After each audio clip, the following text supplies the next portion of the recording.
posibilidad de una patología ginecológica, se hace esta ecografía y nos encontramos con estas imágenes. Esto corresponde al colon descendente. Y acá se ve esta imagen redondeada junto al colon descendente con un contenido que genera sombra acústica a planos profundos y una grasa ecogénica alrededor. Y esto correspondió a una enfermedad diverticular complicada, aún no con perforación ni nada, pero sí un divertículo colónico grande que estaba dando la clínica de este paciente y después ya fue resuelto médicamente, no necesitó cirugía. Muchas veces requieren cirugía, pero en este caso lo trataron con antibióticos y evolucionó satisfactoriamente. Después ya no sé, probablemente hizo algún otro cuadro y obviamente ya a veces el resorte ya no es médico, sino es quirúrgico. Pero esta imagen es para decirles que la ecografía puede ser útil en la valoración de la enfermedad diverticular del colon.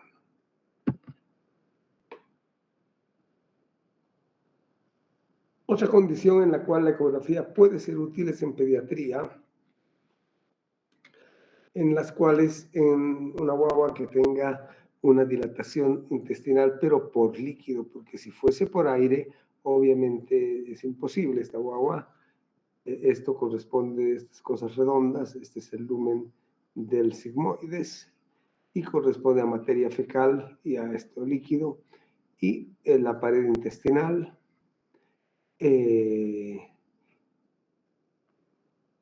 Podríamos eventualmente ver si hay, en algún caso, si fuese una condición parecida, la presencia de masas tumorales en la pared intestinal, también es posible muchas veces con ecografía. Indudablemente la tomografía computada es mucho más rendidora en cuanto a diagnóstico, pero en edad pediátrica la ecografía es muy útil. Y donde sí la ecografía tiene un muy buen rendimiento y es muy útil es en el diagnóstico de la apendicitis aguda. La apendicitis aguda, como ustedes saben, es de diagnóstico clínico y de laboratorio. O sea, paciente con dolor en cuadrante inferior derecho del abdomen, con hemograma patológico, a veces fiebre. Entonces ese paciente no siempre va a requerir una ecografía, que es esta, o una tomografía, que es la que está a su lado, para valorar el apéndice. En este caso tenemos el apéndice que está muy gordo, que está con flujo, y es una apendicitis aguda. En este otro caso, este es el apéndice que también está con cambios inflamatorios. Por lo tanto, cualquiera de estas dos herramientas puede ser útil cuando el cuadro clínico no es característico, porque con un cuadro clínico compatible con apendicitis aguda, con todas las características antes mencionadas, ese paciente va a ir a quirófano sin requerir este otro tipo de exámenes. Estos exámenes, ténganlo presente, no son de rutina para el diagnóstico, son cuando la clínica no es muy categórica y necesitamos o confirmar o descartar la presencia de un compromiso inflamatorio apendicular. Por ejemplo, puede haber clínica que simule apendicitis. ¿Qué clínica es la que simula apendicitis? Una litiasis ureteral derecha con pionefrosis, una infección, una hidronefrosis infectada, va a dar fiebre, va a dar leucocitosis, va a dar dolor en cuadrante inferior derecho. Entonces, ahí, si la clínica no es muy categórica, la ecografía puede ayudar viendo un apéndice normal o que no esté alterado. La otra condición que en la edad pediátrica puede inducir a error, no es error diagnóstico, sino un diagnóstico diferencial, es una neumonía basal con contacto del foco infeccioso inflamatorio con el hemidiafragma. Eso produce un peritonismo, produce dolor, produce vómitos, provoca hemograma alterado, fiebre y puede de una u otra forma ser al clínico sospechar de que pudiese ser una apendicitis aguda.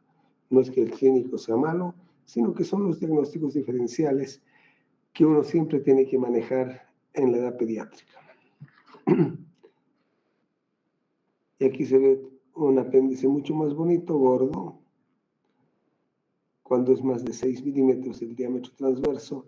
Para nosotros eso es un signo de apendicitis aguda. Este es el apéndice, que se lo ve muy bien. Entonces ya saben que con ecografía podemos ayudar a aclarar un diagnóstico de apendicitis aguda. La tomografía computada, indudablemente, como en todo abdomen, es la herramienta con más especificidad y sensibilidad. ¿Por qué? Porque la ecografía es, como siempre repetimos, altamente dependiente de máquina y altamente dependiente de operador.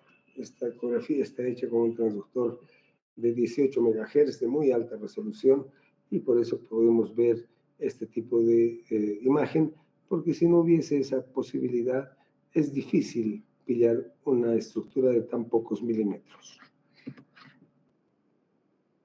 La otra herramienta en tubo digestivo con ecografía es la ecografía endoanal 3D. Este es un equipo muy especial, no es un ecógrafo como el que habitualmente se conoce, es un ecógrafo con un transductor cilíndrico, como un tubo, que ingresa al canal anal. Este es el canal anal, y tiene la gracia de hacer barrido en 360 grados. Aquí está, y obtenemos una imagen en 3 dimensiones y la manipulamos. Este cubo que está en verde es para manipular la imagen, y en este caso estamos viendo el esfínter anal interno, el esfínter anal externo, el canal anal, y a este nivel estamos viendo la presencia en localización interesfinteriana, o sea, en este espacio, de una tremenda colección líquida en este paciente. ¿Ya? Este es en una reconstrucción longitudinal y este es en una reconstrucción transversal de la misma colección líquida. Es un examen un poco incómodo para el paciente, pero de un muy buen rendimiento, porque permite valorar muy bien esta área. Acá la resonancia magnética de la excavación pélvica con secuencias de alta resolución también nos permite ver este tipo de alteraciones, pero la resonancia magnética es muchísimo más cara, es más larga y obviamente la disponibilidad de los dos métodos es baja porque no hay muchos resonadores y tampoco hay muchos equipos de estos. Entonces, esas son las áreas en las cuales la ecografía es útil en tubo digestivo. Ya habíamos visto en esófago también la ecografía por la la ecografía por vía endoscópica para el cáncer de esófago. Bien, ahora hay una palabra que llamamos nosotros de intervencionismo por imágenes, que es la radiología intervencional, en la cual, bajo guía con las herramientas diagnósticas, ya sea ecografía o tomografía computada, tratamos de llegar a objetivos tanto para biopsia como para drenaje de colecciones líquidas. Vamos a dar algunos ejemplos. Este, por ejemplo, es un paciente en el cual estamos haciendo una biopsia del hígado. Estas son las referencias que tenemos. Y aquí estamos monitorizando el ingreso de la aguja. Esto blanco corresponde a la aguja para llegar hasta cierta profundidad y obtener las imágenes, las muestras para posteriormente enviarlas al patólogo. En este caso estamos haciendo una biopsia hepática. Pero a veces no son lesiones parenquimatosas las que vamos a ir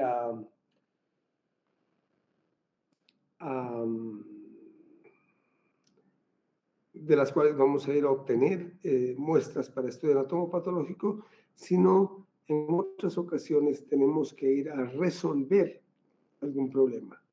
Este es un paciente que en el lóbulo hepático derecho tiene una colección líquida con aire. Cuando hay aire en las imágenes, ya sea en tomografía, ultrasonido, etcétera, para nosotros eso es una colección infectada, hasta que no se demuestre lo contrario. Si no vemos aire, no podemos decir que está infectada. Entonces tenemos la colección líquida grande multiloculada bajo guía con tomografía, se coloca una aguja y posteriormente un tubo de drenaje que nos permite drenar esa colección líquida. Este es el tubo de drenaje posteriormente y con el contraste podemos ver cómo esta colección líquida se está comunicando con la vía biliar. Esta colección líquida este drenaje se queda 10, 12 días hasta que ya no dé más débito y posteriormente se lo retira. Es un procedimiento mucho más económico que una cirugía, es un procedimiento ambulatorio, aunque el paciente puede quedar en observación 24 horas en el hospital. Es un procedimiento que requiere solamente anestesia local y es un procedimiento que tiene un alto rendimiento, porque para drenar esto por vía quirúrgica, necesitarían hacer una laparotomía grande, sacar un pedazo del hígado, o sea, es una cirugía grande. Entonces, la recuperación del paciente con un drenaje percutáneo es muchísimo más rápido, es mucho más barato y obviamente es menos agresivo porque no requiere anestesia general, no requiere quirófano y obviamente son ventajas importantes. Por supuesto, no se puede hacer drenaje de todo lo que encontremos porque va a depender de la localización, del tamaño y de las características de la colección líquida para que podamos acceder a ellas. Bien, ahora sí vamos a ir viendo un poco sobre la utilidad de los distintos métodos de imagen con que contamos para la evaluación del hígado. Después vamos a ir avanzando con otros órganos. El hígado se puede comprometer por patología difusa o puede tener una lesión focal. Vamos a comenzar por las lesiones focales. Y para eso tenemos primero que saber la segmentación hepática. El hígado tiene 2 lóbulos, derecho e izquierdo, pero tiene 8 segmentos que van a estar determinados por las ramas de la vena porta y por las ramas de las venas suprahepáticas izquierda, media y derecha.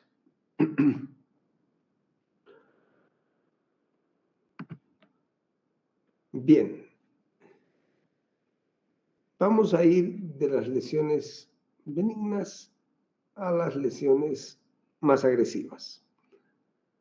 Por supuesto, no es un paciente vivo, es un hígado de anatomía patológica y es un paciente portador de múltiples formaciones quísticas. Y lo traigo acá para que vean cómo son los quistes en el tejido, digamos, in situ, y cómo lo vemos por ecografía. Los quistes en el hígado son redondeados, de paredes bien definidas, son tan delgaditas sus paredes que son imperceptibles al estudio ecográfico. O sea que si vemos una pared gruesa a la ecografía, tenemos que o sospechar que es un tumor quístico o, sino que es una complicación de esa formación quística por infección. Normalmente no tienen ninguna nodulación. Pueden ser únicos o, como en este caso, múltiples e innumerables. Probablemente este paciente es un paciente en un contexto de una enfermedad renal poliquística del adulto y que tiene quistes en riñones, hígado, páncreas, etc. Bien, y así los vemos por ecografía. Anecogénicos, no tienen ecos. No podemos ver su pared, o sea, no hay una cápsula que podamos ver, porque son tan delgaditas que no podemos verla. Y obviamente lo vamos a localizar, en este caso esta es la suprahepática media, la suprahepática derecha, y está entre las dos suprahepáticas en el segmento que corresponde al lóbulo hepático derecho a ese nivel. ¿Ya?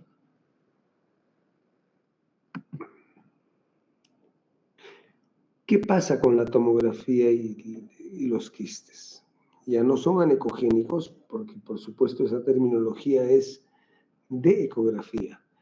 En tomografía los quistes los vamos a ver como hipodensos, que quiere decir que son de más baja densidad que el parénquima que está al lado, más negritos, más grises, y también de paredes muy bien delimitadas, no perceptibles, ¿ya? Sin nódulos y sin tabiques.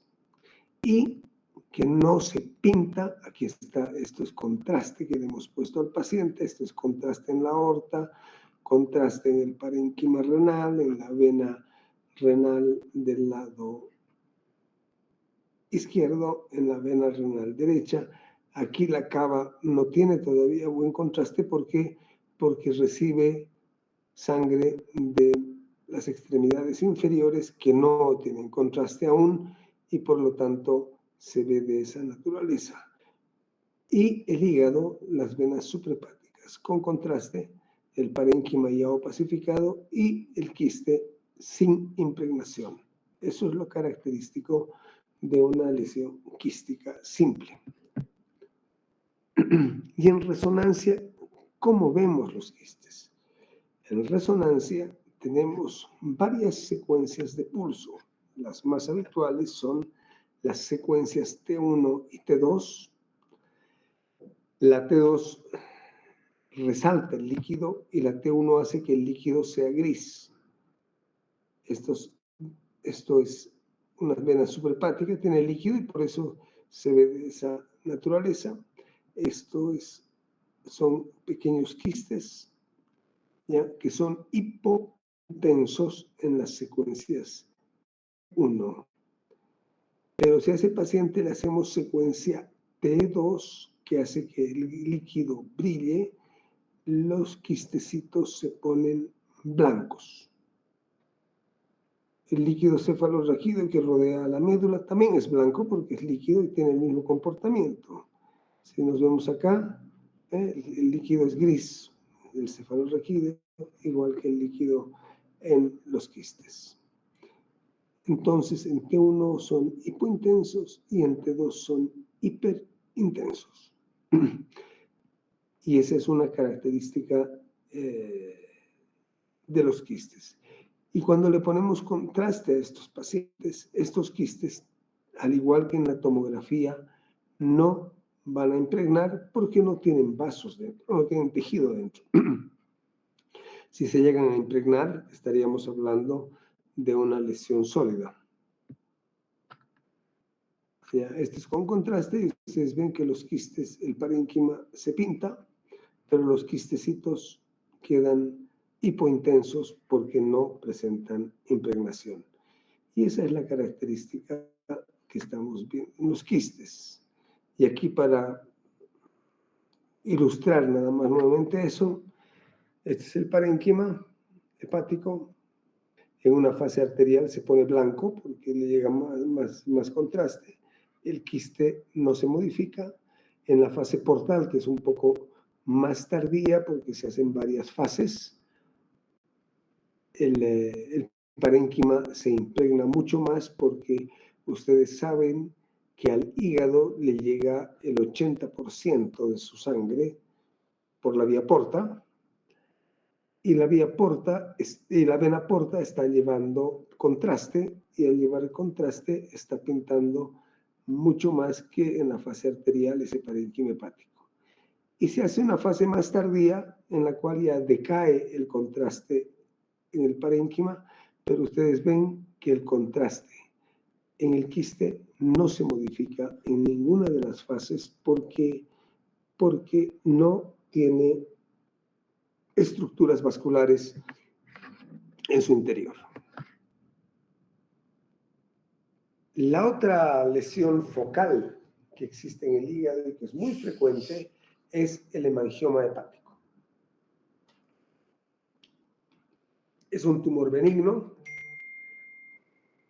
ya es una lesión que cuando estamos hablando de ecografía la vamos a ver, a diferencia del quiste negrito, ¿verdad? El quiste habíamos visto en ecografía así, negro. El hemangioma hepático no va a ser negro, va a ser más bien ecogénico, bien ecogénico y homogéneo. Generalmente están próximos a una estructura vascular. Y por supuesto, cuando estamos con una imagen de esta naturaleza por ecografía, nosotros no tenemos capacidad de decir esto es una lesión benigna o maligna. Podemos decir, me parece que es un hemangioma, pero si este paciente está en un contexto, por ejemplo, de un cáncer de colon y que se está haciendo estadificación, por supuesto la presencia de este nódulo en el diagnóstico diferencial tiene que estar presente la posibilidad de que ese sea un implante secundario. En ese caso, la única forma que tenemos nosotros de saber si esta lesión es una lesión mala, es una lesión buena, porque hasta este momento no sabemos, es hacer un examen contrastado. Y los exámenes contrastados que tenemos son o la resonancia magnética o la tomografía computada. Esas son las dos herramientas que nos permiten evaluar y caracterizar estas lesiones. El Doppler, que es esto, no permite una caracterización adecuada. ¿Por qué? Porque el flujo en el hemangioma es un flujo de muy baja velocidad. Y los equipos de ultrasonido no tienen una capacidad para valorar ese flujo lento que demora a veces 2-3 minutos en llenar la lesión. Entonces, no es una herramienta adecuada. Bien, entonces, ¿cómo vemos esto? Agarramos y hacemos esta es una resonancia y esta es una tomografía. En resonancia se pueden hacer N fases porque no hay radiación, entonces no tenemos la limitación de la radiación. En tomografía hacemos 4 fases, una simple, una arterial temprana con la arteria llena de contraste, una fase portal, cuando ya la sangre está en la vena porta, y posteriormente una fase de equilibrio que se llama más tardía, que habitualmente es entre los 3 y los 10 minutos. ¿Y cómo es el comportamiento del hemangioma hepático a diferencia del quiste? El quiste habíamos dicho que no tiene impregnación alguna. ¿Qué pasa con el hemangioma? El hemangioma tiene un flujo centrípeto. ¿Qué quiere decir eso? Que en una primera fase, en la fase arterial muy temprana, cuando la aorta está con alto contraste, la impregnación es muy periférica con vasitos pequeños, como se ve en esta tomografía. En la segunda fase, que es la fase portal, hay una impregnación centrípeta, que quiere decir eso, que va de la periferia hacia el centro y va pintando un poco más, de bien negrito a menos negrito porque está pintando dentro de la lesión, pero muy lentamente.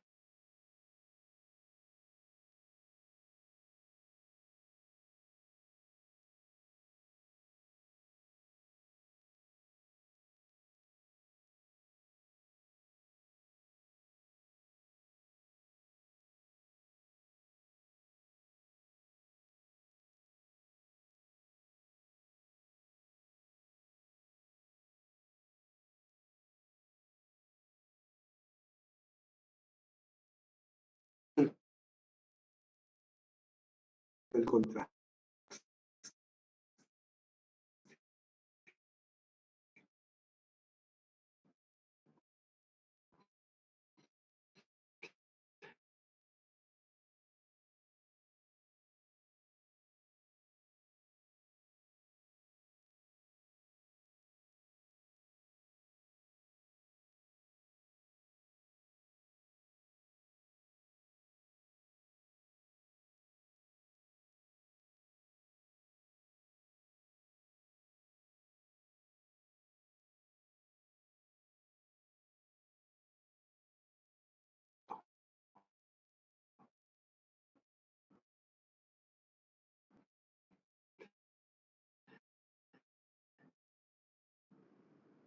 ¿Ya?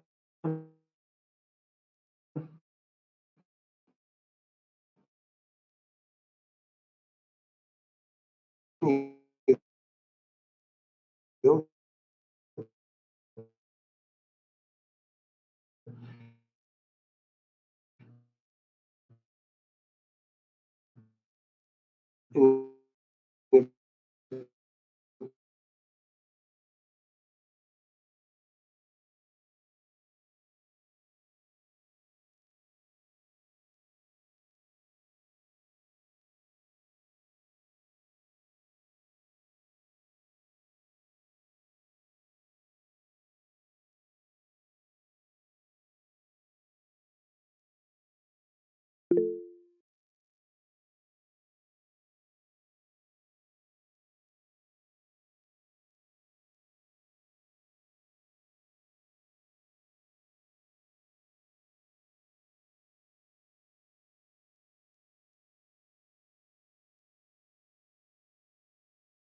Parece que perdimos conexión. ¿Hasta dónde estábamos? Tú estabas hablando como loro.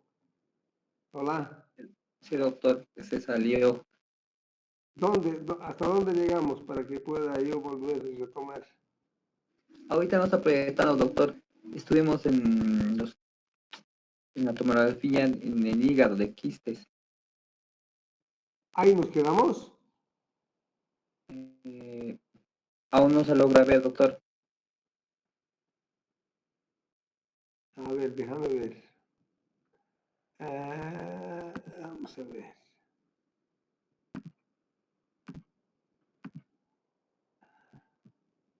Ahora ve mi pantalla, no. Ahora sí, doctor. Qué Esta ya barbaridad. vimos. Ya. ¿Está? Ahí estuvimos, doctor. Y a mitad creo que se quedó. Ya, vamos a retomar entonces acá con el hemangioma. ¿Dónde tengo esto? Ya. Entonces, los hemangiomas son los tumores benignos más frecuentes dentro del hígado junto con los quistes. Bien. Son malformaciones vasculares, ya, que con ecografía las vemos bien ecogénicas, pero no podemos caracterizarlas si son buenas o malas. Si eventualmente estamos en un contexto de un cáncer de páncreas, de colon, cualquier otro tipo, nosotros no sabemos si esto es una metástasis o un hemangioma, porque la ecografía no permite ver eso. La única forma de saber eso es por resonancia o por tomografía. ¿Y cuál es la característica básica del hemangioma? Que tiene una impregnación centrípeta. ¿Qué quiere decir eso? Que inicialmente tiene impregnación en la periferia, esto blanco es contraste y estructuras vasculares, y a medida que hacemos otras fases, a los 2-3 minutos, se llena lentamente en forma centrípeta y a los 10 minutos, 8 minutos, se hace completamente isodensa porque tiene la misma densidad que el parénquima hepático y no lo podemos diferenciar. Entonces, esta característica nos hace a nosotros, nos da la posibilidad de hacer el diagnóstico de hemangioma hepático. La ecografía con Doppler no tiene rendimiento habitualmente para el diagnóstico del hemangioma porque el flujo es tremendamente lento. Estamos hablando de 7 minutos para que se llene de flujo toda la lesión, entonces eso es imposible para la ecografía. ¿Ya? Entonces son la resonancia y la tomografía las dos herramientas más importantes. La ecografía sirve de pesquisa para la lesión focal. ¿Ahora me han copiado? Sí, doctor. Ya, seguimos. Vamos a los abscesos ahora. El absceso hepático, como habíamos visto cuando hablamos del drenaje percutáneo, es una colección líquida y cuando tiene burbujas aéreas podemos decir que está infectado. Mientras no tenga aire, nosotros no tenemos capacidad de decir, esa colección líquida está infectada. Y la única herramienta que tenemos para saber eso es colocar una aguja, aspirar y mandar al laboratorio. ¿Ya? Esa es la forma que tenemos para hacer el diagnóstico. En este otro caso, era un paciente con aire, esto negro es aire en la vía biliar, segundo de una colangitis y múltiples pequeños abscesos periféricos. Obviamente esto no podemos drenar por vía percutánea, son muy pequeñitos y son múltiples, entonces este paciente está en una condición grave y la única alternativa que tendría sería permeabilizar colédoco para permitir que el drenaje de esas colecciones líquidas que muy probablemente están conectadas con la vía biliar pasen hasta el duodeno. Pero obviamente es una tarea muy difícil y muchas veces poco productiva. Y nuevamente aquí estamos en una colección líquida. Este era un paciente, es muy antiguo esta radiografía, esta ecografía, imagínense, no sé ni de cuándo es. Era un boxeador y aparece con esta colección líquida en el hígado, un hematoma que se licuó. Obviamente no podemos drenar el hematoma fresco, pero varios días después, y esta imagen, que es doble línea, corresponde al catéter colocado dentro del lumen de esa colección líquida, y al igual que el otro paciente que les mostré antes, estuvo un par de semanas y después se resolvió completamente su colección. Los tumores malignos tienen otra. Les voy a ir preguntando si me escuchan a cada rato para no estar perdiéndonos. ¿Cómo estamos ahorita? La escuchamos, Se doctor. escucha, doctor. Ya. Y los tumores malignos tienen otro comportamiento. Los quistes habíamos dicho que eran anecogénicos. Los hemangiomas habíamos dicho que son tumores que se impregnan en forma centrípeta. Y los tumores malignos, aquí estamos representando en la figura de la izquierda, la neovascularización que hace que el tumor, que nutre a la lesión tumoral, pero esa nutrición es ineficiente y el tumor va necrosando en su parte central y va siendo más viable en la periferia. Eso es en todos los tumores prácticamente. ¿Y cómo se representa en imagen? Esta es la parte necrótica y esta es la parte viable y este es el parénquima. Y la impregnación acá y el comportamiento con el contraste, por supuesto, va a ser distinto al del hemangioma. Acá el flujo para el tumor va a llegar predominantemente por las arterias, no por la porta, sino por la arteria hepática, y por lo tanto en la fase arterial temprana es donde se va a impregnar el tumor en forma más intensa que en la fase portal.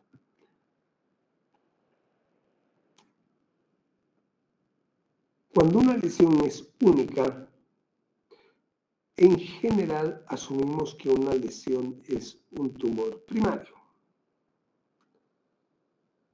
que habitualmente son de tamaño considerable.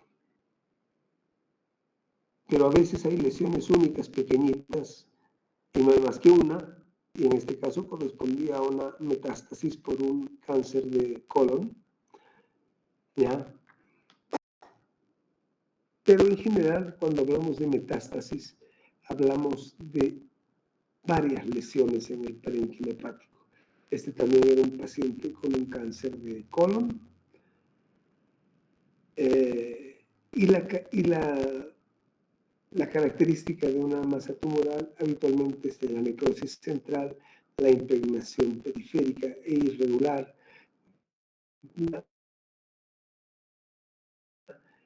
y demostrarnos.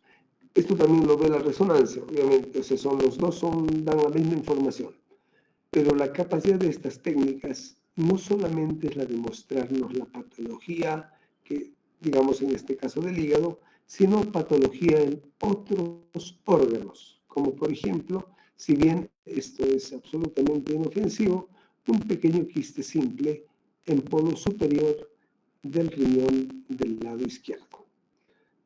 O sea, esa es la gran capacidad que tienen estos exámenes seccionales respecto, por ejemplo, a la tomografía, a la ecografía.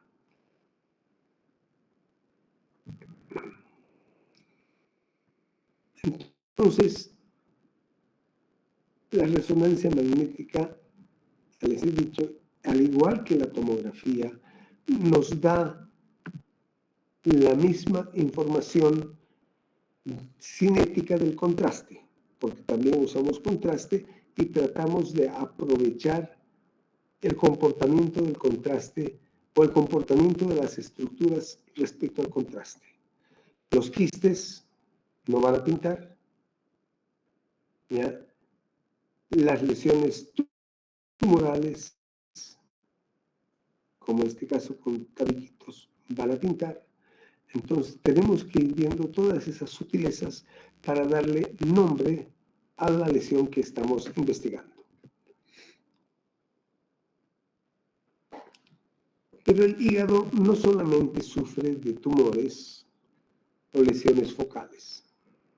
Es el órgano más grande que tenemos en el abdomen y cuando tenemos un accidente es un órgano muy susceptible a lesionarse. Y cuando un paciente llega a un servicio de emergencia con un trauma abdominal abierto, ese paciente no requiere estudios ni de tomografía ni de